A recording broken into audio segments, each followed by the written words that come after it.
What's up, everybody? I'm Stan, and welcome to Detail Comics, where we go over comics in detail. This is iRate Reviews, the show where I go over a comic book, its story, its art, give you my impressions, and let you know whether it's something you should go pick up or not. I'm going to be talking about the Ultimates Squared #1. So this is basically the second season of the Ultimates comic book that's been continuing since about November of last year. So this is a book written by Ewing, and originally the art was done by Ken Rockefort, but this is actually done by a completely different artist. So what this is going to serve to be is an introduction to the Ultimates. Even if you've been reading before, you're going to find some useful information in here, but it really serves to introduce you to the concept of the Ultimates and get you up to speed. So let's start off with the story. To begin with, we see outside the Marvel Universe, outside of the cosmos, outside of eternity, and what we see is eternity itself, the cosmic being, the cosmic representation in the Marvel Universe of eternity chained and shackled. So ultimately, this is what Galactus is going to call the ultimate crime, the battle for existence itself. And who is this shadowy figure reaching out from the darkness,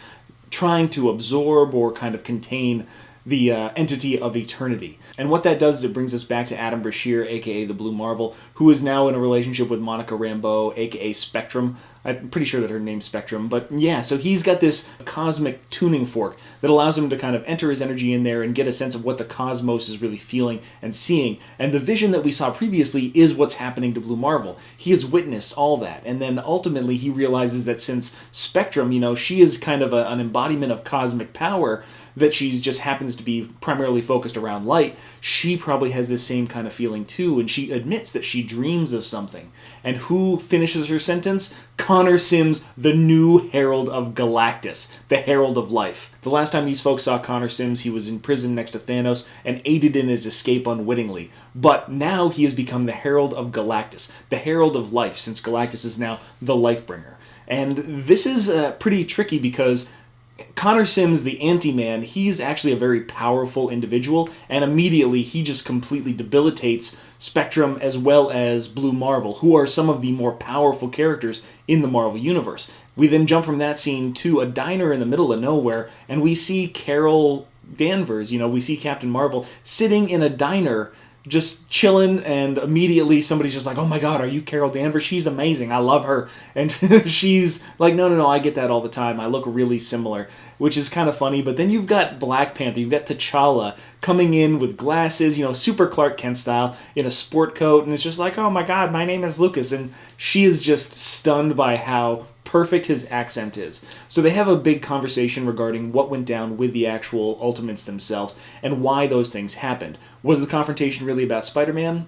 Not so much. It's more about the situation where Carol was using the Ultimates as a facilitative group. She was using them as a police force, and they had too much power in one group to do those things. Originally, the Ultimates were formed to take care of cosmic and universal threats, like Galactus, like the Infininaut, a bunch of these other different conflicts that were far too large for the Marvel heroes in general. The thing is, as they have this conversation about the future of the Ultimates and how it's pretty much non-existent, who shows up again? Connor Sims, the Herald of Galactus. And he basically says, it doesn't matter what you say because the boss wants to have words with you. And who's the boss? Well, it's Galactus at this point in time. So Connor Sims bamfs everybody, Blue Marvel, Spectrum, Carol Danvers, and T'Challa into the presence of Galactus, who issues this statement. It's just like, I'm looking for new heralds. Will you join in the battle? The ultimate war for all of eternity. For, the battle for the Marvel Universe, basically. Will you fight beside Galactus? And Carol's just like, no way, you destroyed worlds, how am I going to fight for him? And who shows up? America Chavez, the new leader of the Ultimates. And this probably isn't just because America's going to be getting her own books sometime soon, but ultimately she is the multiverse-hopping person that is going to be kind of the pinnacle, the crux of this whole thing. And I really like that. I really like that play. As far as the story goes, I'm really enthralled with this. I'm really a big fan of Al Ewing and what he's been doing with the Ultimates previously,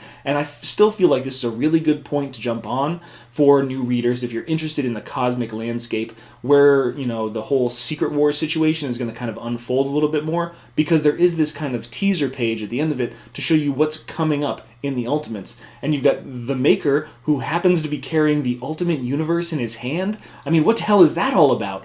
And then you've got all these other insinuations about dealing with cosmic entities outside the scope of human understanding. And that's a really interesting thought process, and I'm really excited to see where Al Ewing goes with that. As far as the art from Travel Foreman isn't quite the Rocafort art. I was really used to his art style, and I really thought that it was very complimentary, but it's not like it's bad, it's just different, and it's going to take me a few issues to get used to it. I wouldn't say that it's my favorite, but it's definitely passable for the content, and I can't wait till we get a little bit more cosmic spacey scenes, because those first two that we had were really good. Overall, I think Ultimate Squared is going to be a really good book, and it's going to be great for those people that are kind of disappointed that Secret Wars wasn't touched on a little bit more as this all-new, all-different Marvel Unleashed, and it's going to be the place where you can find those really cool cosmic aspects. Maybe it's going to be a great introduction of the return of the Fantastic Four. We don't know, but it's the best place to find it. Definitely a recommendation from me, so go grab it if you haven't had a chance. So that's my review of Ultimate Squared, but I want to know what you guys thought, so hit me up in the comments down below, and we can have that conversation. As always, if you like what you see, hit that like button. Don't forget to subscribe right there to get more news, reviews, and commentary on comic books, comic book movies, comic book TV shows and games, and anything and everything inside the world of comics.